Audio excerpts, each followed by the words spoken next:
J'ai ce tweet que j'ai écrit il y a un moment et que j'aime beaucoup. Chaque fois que j'atteins un point bas où je me demande pourquoi je me donne la peine, j'essaie de me rappeler.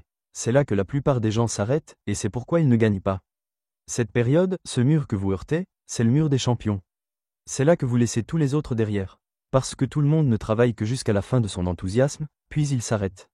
Il faut trouver cette vitesse supérieure. Le point suivant est qu'ils ne peuvent pas copier vos preuves.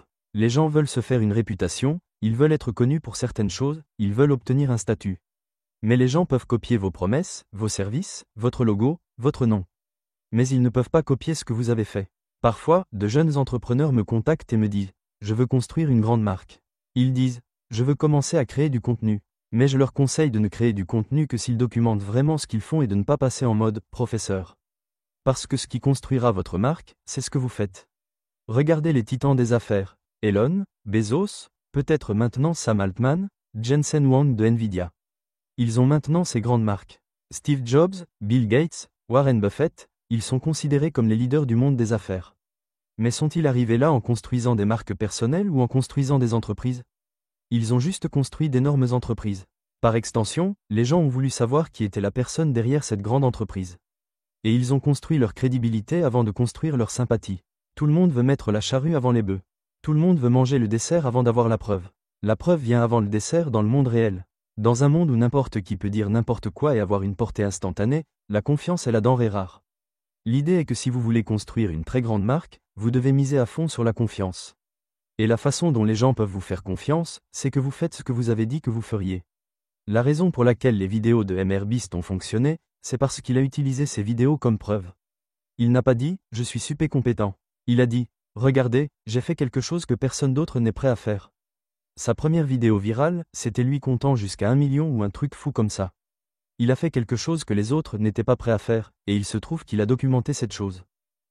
Donc si vous vous dites « comment puis-je obtenir des preuves, je suis si jeune ?» C'est simple, faites des choses épiques.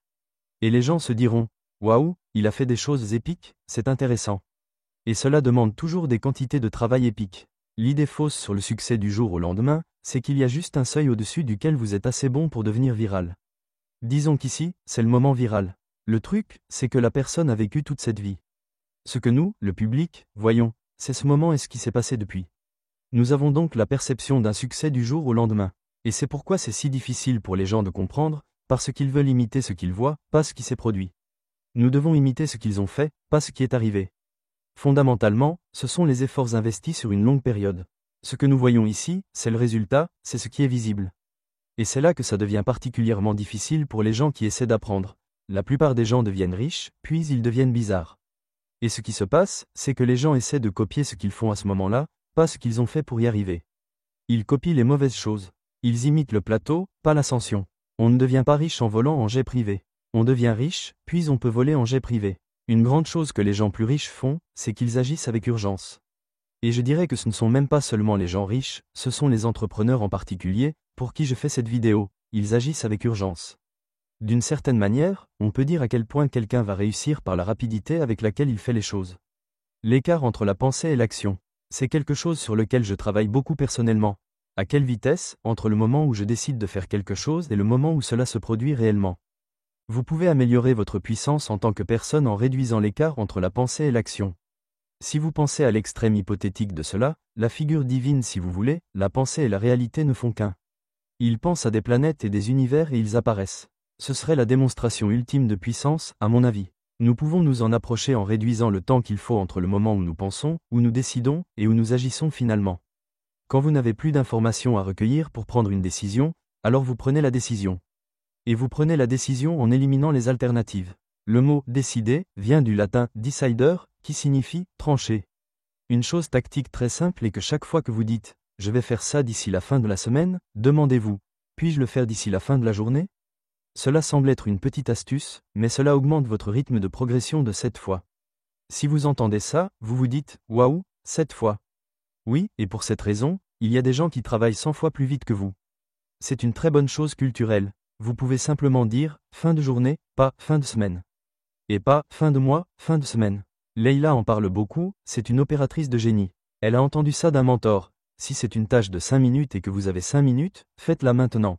Le nombre de fois où je dis « on devrait faire ça » et où, littéralement en 60 secondes, c'est géré par Leïla, alors que je me promène en lançant des idées, est déconcertant. Sa vitesse, du genre, c'est une excellente idée, c'est déjà délégué, elle ne garde pas les choses en attente. Il y a cette grande fausseté qui, je pense, est propagée par une grande partie des réseaux sociaux parce que ça fait du bien et que ça génère beaucoup de partage. Ça donne aux gens la permission d'être paresseux. Ça donne aux gens la permission de se dire qu'ils sont géniaux tels qu'ils sont. Je rejette de tout cœur cette notion. L'idée qu'ils vous vendent, c'est que vous êtes jeune, que vous avez le temps. Et je pense que c'est faux. Parce que tout ce que cela fait, c'est prolonger le temps qu'il vous faut pour vous souvenir que, premièrement, demain n'est pas garanti. Je viens de regarder mon fil d'actualité ce matin et il y avait un gars que je connaissais, de mon âge, qui vient de mourir d'un cancer de l'estomac. Très triste, un type très gentil, une femme et 3 enfants, passionné de fitness, en pleine forme. Juste un coup du sort. L'hypothèse que vous avez le temps suppose que vous allez vivre jusqu'à 100 ans. Et nous savons que ce n'est pas vrai. Laissez-moi mettre cela en perspective, 3 personnes sur 10 000 vivent jusqu'à 100 ans. Et tout le monde pense, j'ai 50 ans, donc je vais arriver à 100 ans. Oui, eh bien, vous avez 3 chances sur 10 000 d'y arriver. C'est très peu probable. De manière plus réaliste, vous mourrez à l'âge médian, qui est de 74 ans pour les hommes aux États-Unis. Ce qui signifie qu'à 37 ans, vous êtes en fait à mi-parcours, juste en année. Mais si vous ajustez pour l'accélération de la perception du temps, la même raison pour laquelle votre enfant de 5 ans pense que quelque chose prend une éternité, alors que quand vous avez 40 ans, quelque chose qui arrive l'année prochaine semble passer en un clin d'œil, c'est que quand vous avez 5 ans, un an représente 20% de votre vie. Quand vous avez 40 ans, un an représente 2,5% de votre vie. Donc, d'une manière très réelle, c'est 9 fois plus rapide que pour votre enfant de 5 ans. C'est ma conviction qu'en vieillissant, nous ne devenons pas plus patients, le temps passe simplement plus vite. Donc, si vous ajustez pour cette vitesse du temps, votre mi-parcours n'est pas 37 ans, c'est plus proche de 21 ans. C'est aussi pourquoi, à mon avis, quand vous repensez à votre vie, il y a tellement de substance dans les 20 premières années. Tant de choses se passent, tous ces événements importants de la vie. C'est parce que pendant cette période, c'était la moitié de votre vie. Et après ça, tout se passe très vite. Ce que vous devez réaliser, c'est que 1. Demain n'est pas garanti. 2. Rien ne sera facile, faites-vous une raison. Chaque fois que vous pensez, oh, ça pourrait être, passez immédiatement à, oh, ce n'est pas vrai, il y a quelque chose que je ne sais pas. 3. Il faut du temps pour devenir bon. Personne n'est bon dans quoi que ce soit immédiatement. Les gens qui étaient bons immédiatement, je me souviens avoir dit à un professeur, j'ai toujours été naturellement bon en langue. Il m'a demandé, quand tu étais enfant, y avait-il plusieurs langues dans ta maison? J'ai répondu, oui, je suis bilingue. Il a dit, de quoi tu parles? Tu as littéralement commencé avec ça, donc bien sûr que les langues sont plus faciles pour toi. Le truc, c'est que les gens qui ont des facilités naturelles les ont eues parce qu'ils ont oublié le travail qui s'est généralisé à la nouvelle compétence. Une fois que vous réalisez qu'il faut du temps et des répétitions pour devenir bon, vous réalisez aussi que plus tôt vous commencez, plus tôt vous y arrivez. Et n'arrêtez pas avant d'y être. Supposons que vous agissiez avec urgence, que vous ayez massivement augmenté votre vitesse d'exécution. Alors, vous commencerez à vous heurter au fait que les choses vont devenir très difficiles, très vite. Je vais vous dire ceci, la difficulté, c'est pour maintenant, pas pour toujours. La bonne chose avec les mauvais moments, c'est qu'ils se terminent. Et la mauvaise chose avec les bons moments, c'est qu'ils se terminent aussi. Quand vous êtes dans un moment difficile, cela peut vous donner ce ressentiment nécessaire, cela peut vous donner la lumière au bout du tunnel. Il n'y a que 3 issues, soit vous abandonnez, soit ça devient plus facile, soit vous devenez plus fort. Pensez-y, car quoi qu'il arrive, ça se termine toujours. Mais vous ne perdez que lorsque vous abandonnez avant d'aller au bout. Parce que 2 des 3 issues deviennent plus faciles. Soit la circonstance extérieure s'améliore, soit vous devenez plus fort et, par extension, cela ne vous semble plus difficile. Laissez-moi rendre cela concret pour vous. Pensez aux problèmes qui vous stressaient il y a 5 ans dans votre entreprise. Pensez maintenant à vous en train de résoudre ces problèmes aujourd'hui. C'est probablement une blague pour vous maintenant. Vous diriez, oui, évidemment. Ce n'est pas que ces choses sont devenues moins difficiles, c'est vous qui êtes devenu meilleur. Mais c'est là que ça devient vraiment intéressant pour moi. Ça signifie simplement que rien n'est intrinsèquement difficile au départ. Nous sommes juste toujours inadéquates. Je me souviens, quand j'avais 5 employés, je me disais, c'est tellement de gens à gérer. Ou je me demandais comment gérer les flux de trésorerie, ou comment trouver de nouveaux clients. Je ne peux pas vendre des choses très chères, et si quelqu'un est contrarié si je facture plus? Et si quelqu'un découvre combien j'ai facturé, comme si c'était mal? Toutes ces choses sont tout simplement sans importance pour moi maintenant, si ridicules. Pourtant, à l'époque, elles étaient difficiles pour moi. Et je ne peux qu'imaginer à quel point les problèmes que je rencontre en faisant croître, espérons-le, des entreprises de 3 milliards de dollars sont insignifiants par rapport à ce qu'Elon gère avec 6 entreprises de plusieurs centaines de milliards de dollars. Je me compare à ça pour toujours sentir que j'ai un long chemin à parcourir. Mais laissez-moi vous donner une chose qui vous donnera aussi un peu d'espoir à propos de ces moments difficiles. Ces moments difficiles sont aussi vos meilleurs moments, mais seulement avec le recul. Laissez-moi vous expliquer ce que je veux dire. Pensez à l'époque où vous étiez jeune, amoureux et pauvre, et vous vous dites, c'était le bon vieux temps. Le truc, c'est que lorsque vous étiez dans ce moment, c'était stressant. Vous ne saviez pas comment vous alliez joindre les deux bouts, payer le loyer, trouver de la nourriture. Les moments difficiles que vous traversez aujourd'hui deviennent le bon vieux temps. Nous ne voyons la vérité qu'en regardant en arrière. Vous devez les traverser pour avoir la perspective. C'est quelque chose que j'essaie de me rappeler régulièrement, je suis en train de vivre le bon vieux temps. Et s'ils sont le bon vieux temps dans le futur, autant qu'ils soient le bon vieux temps aujourd'hui. Laissez-moi vous dire un peu ce que l'on ressent tout au long de ce processus. Si vous êtes en croissance constante, vous êtes constamment dans la douleur. C'est pour ça qu'on les appelle les douleurs de croissance, pas les joies de croissance. Si vous avez du stress dû à la croissance, rappelez-vous que l'alternative est le stress dû à la stagnation et au déclin. Ce qui signifie fondamentalement que la difficulté et le stress font partie de la vie. Vous aurez toujours du stress, vous aurez toujours des problèmes. Et le plus grand problème de tous, c'est de décider qu'avoir des problèmes est un problème. C'est que d'être stressé signifie qu'il y a quelque chose qui ne va pas chez vous. Mais être stressé signifie simplement que vous êtes en vie. Avoir des problèmes signifie simplement que vous faites quelque chose. Je vais vous raconter cette histoire qui, je pense, peut bien illustrer cela. C'est le chemin de l'accomplissement plutôt que du confort. Imaginez que vous parlez au Créateur de l'univers avant votre naissance et que vous choisissez la personne que vous allez devenir. Vous dites, je veux être le plus courageux. Le Créateur répond, alors je te donnerai des monstres pour te terrifier, afin que tu puisses les vaincre. Puis vous dites, je veux être patient. Le Créateur répond, alors je te ferai travailler plus dur et plus longtemps pour que tu apprennes à attendre. Alors vous dites, je veux être sage. Le Créateur répond, alors je te donnerai des échecs qui briseront ton esprit pour que tu apprennes la valeur du jugement. Vous dites alors, ça a l'air d'être une vie difficile, pouvez-vous me donner une bonne vie? Le Créateur répond, tout comme nous mesurons la qualité d'un forgeron par la solidité de son acier, je te mesure par ce que tu es à la fin, pas par le feu et le marteau qu'il a fallu pour te fabriquer. Une bonne vie n'est pas une vie facile. Une bonne vie est une vie qui fait de toi une bonne personne. Et ça, mon fils, c'est une vie difficile. Je me souviens, quand j'ai vendu Gym Lunch, il y a eu une année que j'ai plus ou moins prise pour moi. J'avais toutes sortes de crises existentielles. Parce que tout ce que j'avais fait, c'était travailler, et je n'avais pas levé la tête pour regarder autour de moi et profiter de la vie. Le problème, c'est que quand je profitais de la vie, j'étais malheureux. J'étais très triste, et la tristesse venait du fait que la chose qui renforçait le plus ma vie était le travail que je faisais. C'était la chose que j'appréciais le plus. Donc ne pas avoir ça a créé une perte énorme pour moi.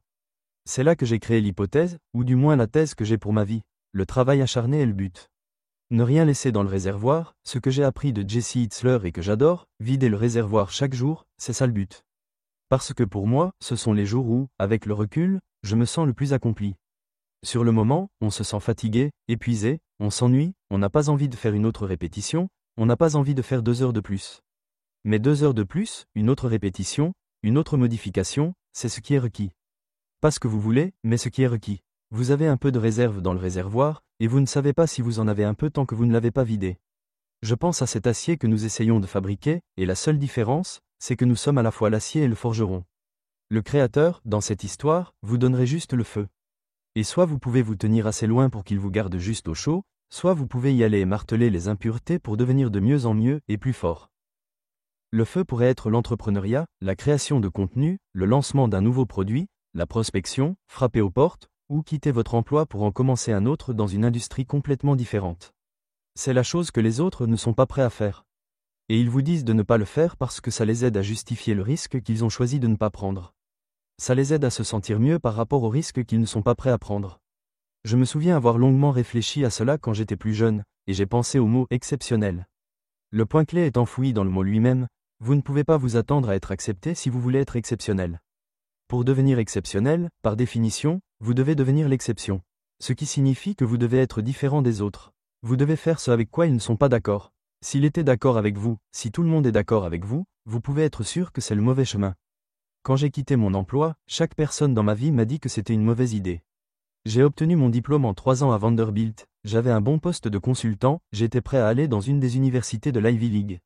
J'avais réussi mes tests, j'étais sur la bonne voie, j'avais suivi le chemin. Donc, que je démissionne pour devenir entraîneur personnel au salaire minimum dans une salle de sport, ce n'était pas une bonne nouvelle pour la grande majorité des gens que je connaissais. Mais j'ai eu ces conversations plusieurs fois dans ma vie. Quand j'ai quitté les salles de sport et commencé l'entreprise de redressement, tout le monde disait « Tu as enfin réussi, maintenant nous sommes enfin d'accord avec toi à nouveau ». Et c'est juste au moment où ils m'ont accepté que je me suis dit vous savez quoi, je pense que je veux faire cette autre chose. Je vais vendre toutes ces salles de sport pour presque rien en 90 jours pour recommencer à zéro. Ils disent, mais tu as passé tellement de temps là-dessus. Ils voient l'erreur des coûts irrécupérables. N'écoutez pas les gens qui sont les plus proches de vous. Écoutez les gens qui sont les plus proches de vos objectifs. Beaucoup de gens aiment penser à leur mentor et à leur héros, mais le groupe le plus important est votre groupe de référence. Et votre groupe de référence, c'est à qui vous vous comparez. Mais les gens pensent qu'ils se comparent à leur mentor et à leur héros, mais ce n'est pas le cas. Les personnes à qui vous vous comparez sont celles qui influencent vos décisions. Les voix que vous entendez, les voix que vous écoutez quand vous êtes sur le point de faire un grand pas, ces voix sont votre véritable groupe de référence. Si ces voix ne sont pas proches de votre objectif, vous ne devriez pas les écouter. Parfois, le meilleur conseil au monde est de faire le contraire de ce qu'ils ont fait pour arriver là où ils en sont dans leur vie. Si vous voulez ce qu'ils ont, n'écoutez pas ce qu'ils disent. Même quand vous êtes entrepreneur. Avançons de quelques années. Il y a eu un moment où j'ai lancé l'équipe de prospection. Cela va paraître très tactique, mais je vais prendre du recul pour vous. Chez Jim Launch, nous utilisions principalement de la publicité payante. J'avais créé du contenu, j'avais un livre, il y avait des choses qui existaient. Mais plus de 70% de mes nouveaux clients venaient de la publicité payante. Je savais que si je voulais vendre l'entreprise, je devrais créer un deuxième canal d'acquisition très différent du premier pour créer plus de stabilité, pour ne pas avoir un seul point de défaillance dans l'entreprise. Je me souviens avoir lu ce livre sur la mise en place de la prospection, et il disait que ça prendrait 1 an. J'ai dit, je suis très bon en marketing, je suis très bon en vente, ça me prendra 12 semaines. Et ça a pris 12 mois, comme le disait le livre. Et ce qui était intéressant, c'est qu'il nous a fallu 90 jours pour obtenir notre première vente. Pendant tout ce temps, j'investis dans cette équipe, dans des logiciels, dans la formation et le conseil pour apprendre comment faire tout ça, juste pour obtenir notre première vente.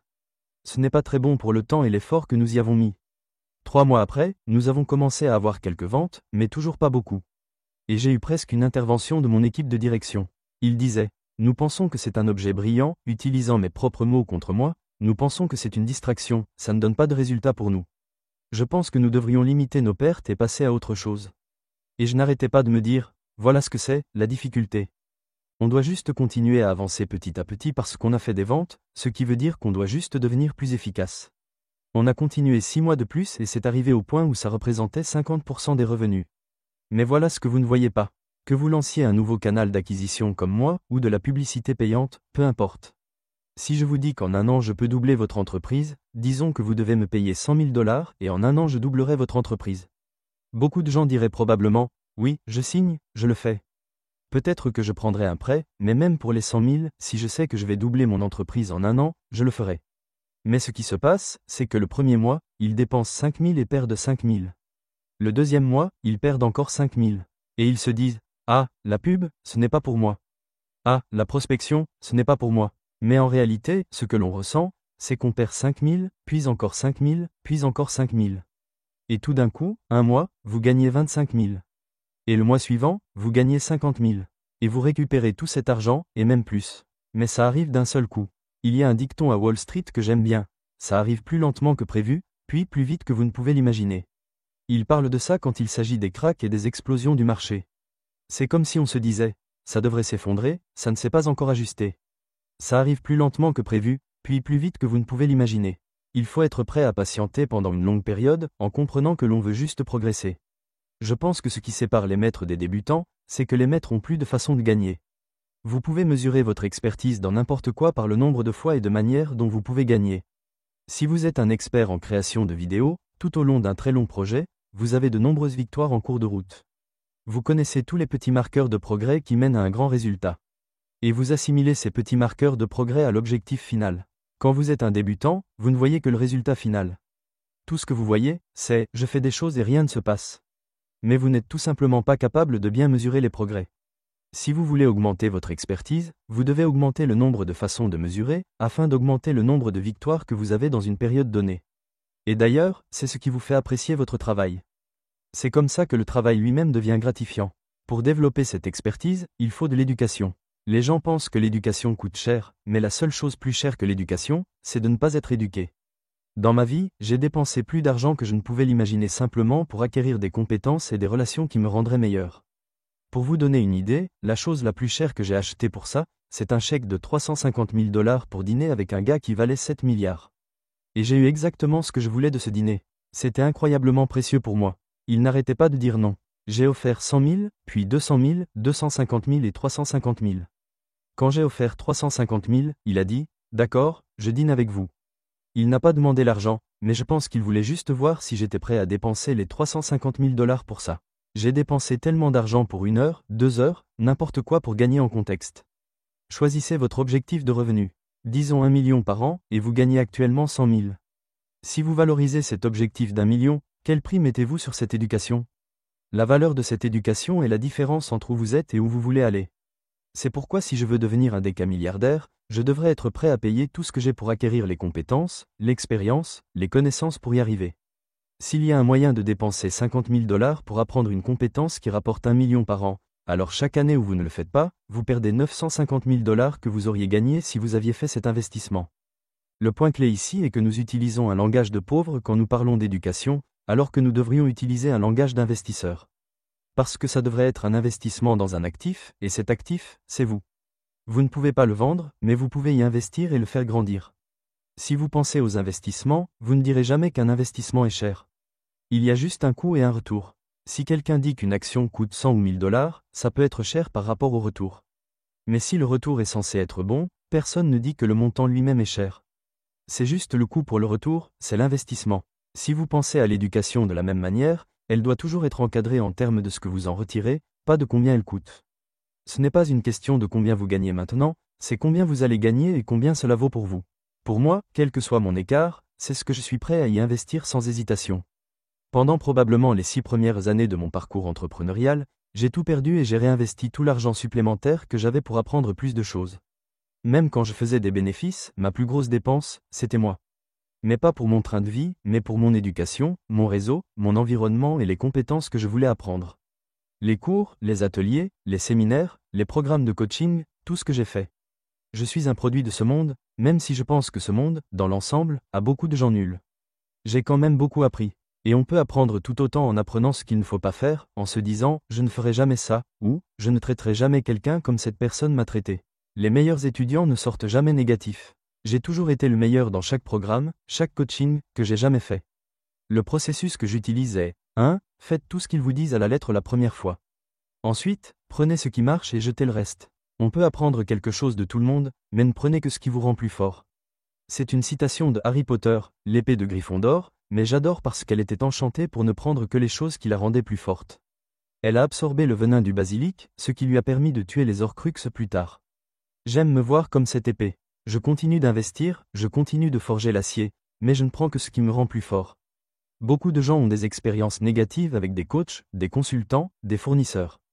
Je me dis juste, de quelle manière cela me rendra-t-il meilleur?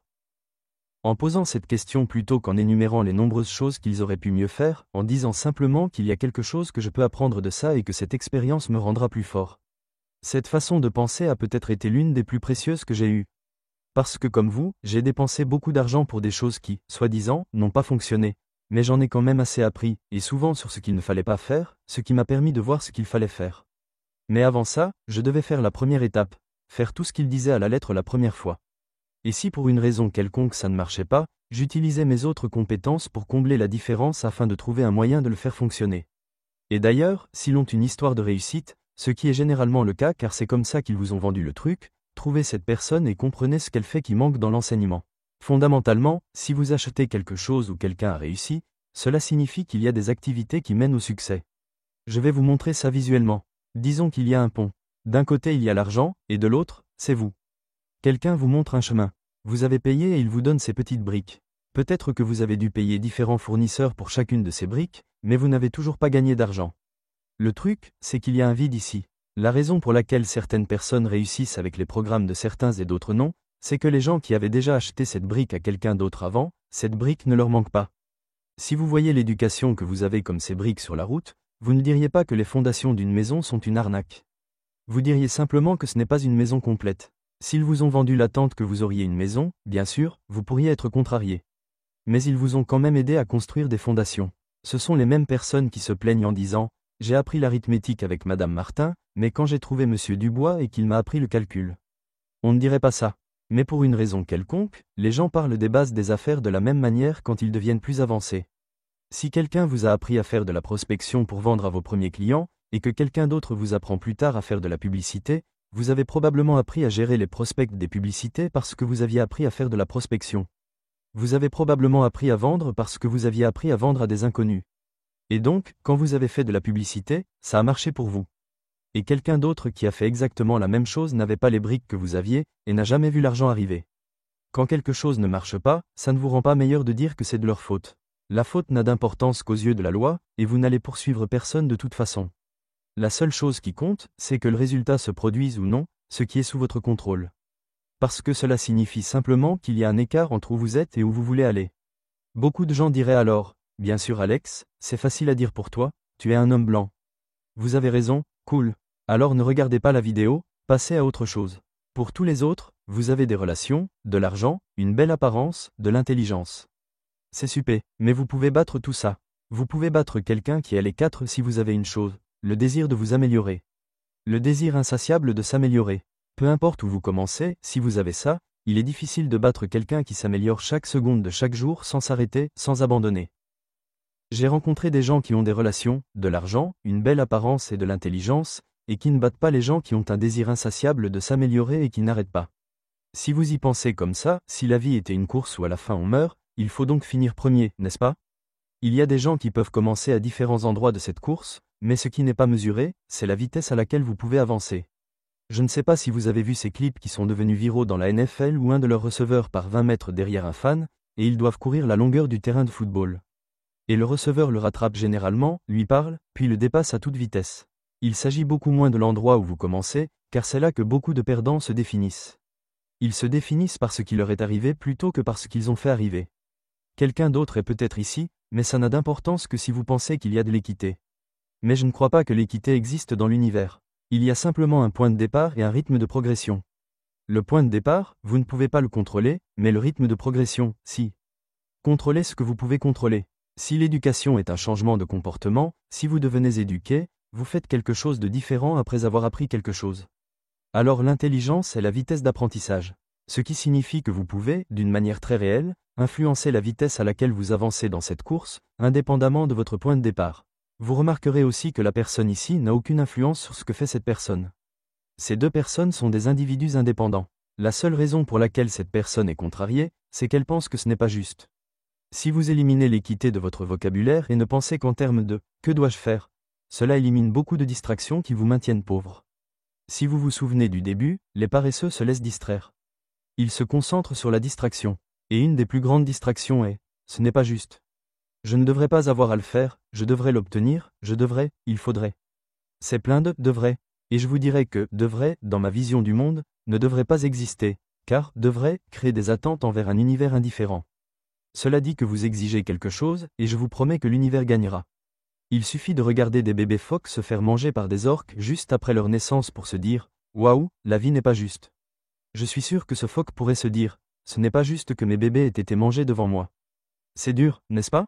Ils ont des cerveaux de mammifères, on peut voir qu'ils ont des sentiments. Si nous revenons à l'épée de Gryffondor, est-ce que le fait d'exiger que ce soit juste vous rend plus fort?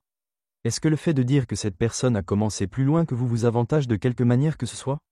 Non, car vos actions sont entièrement indépendantes des leurs. La seule chose que cela fait, c'est de retarder votre vitesse de passage à l'action. Ça vous rend plus bête. Car si nous définissons l'intelligence par la vitesse d'apprentissage, cela signifie que vous mettez plus de temps à apprendre. Ça vous rend stupide, et je pense que c'est pourquoi les gens restent là très longtemps, et beaucoup n'en partent jamais. Les mauvais entrepreneurs, une des excuses qu'ils trouveront, ce sont des excuses de préférence, des excuses de compromis. Ils diront que ça n'en vaut pas le prix. Dans ce cas, d'accord, mais ne voulez pas la chose non plus. Par exemple, la vie privée est le prix de la célébrité. La solitude est le prix de l'ambition. Le plaisir est le prix de la discipline. La nouveauté est le prix de la loyauté. La discrétion est le prix de la confiance. Tant de gens veulent les avantages de ces traits, mais ne peuvent pas en payer le coût. Ils ne sont pas prêts à être discrets, mais veulent que quelqu'un leur fasse confiance. Ils veulent qu'on leur soit fidèle, mais ils veulent le frisson d'une nouvelle relation. Ils veulent les avantages de la discipline, mais ne peuvent pas renoncer au plaisir du moment. Ils veulent l'ambition, mais ne sont pas prêts à payer le prix de la solitude. Ils veulent la célébrité, mais sont surpris de réaliser qu'ils n'ont aucune vie privée. Chacune de ces choses est un compromis. Si vous n'êtes pas prêt à faire le compromis, d'accord, mais ne vous en plaignez pas. Et je pense qu'une partie du problème est que nous avons du mal à comprendre jusqu'à quel point.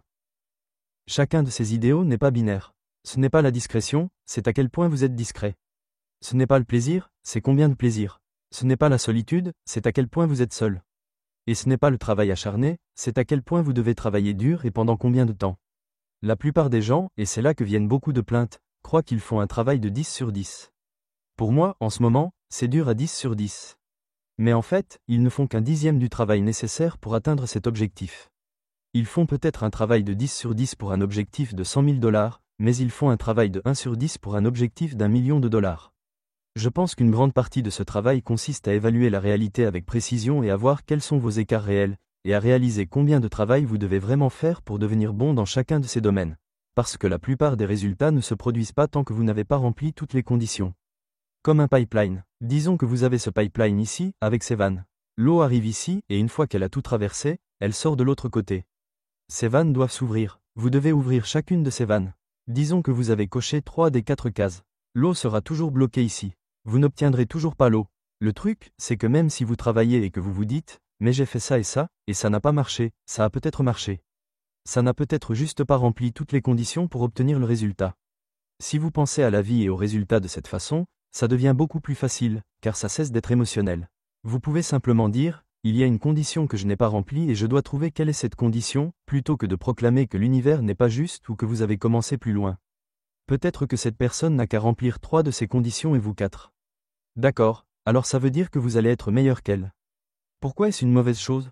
Ça veut dire que vous allez développer plus de compétences pour atteindre le même objectif.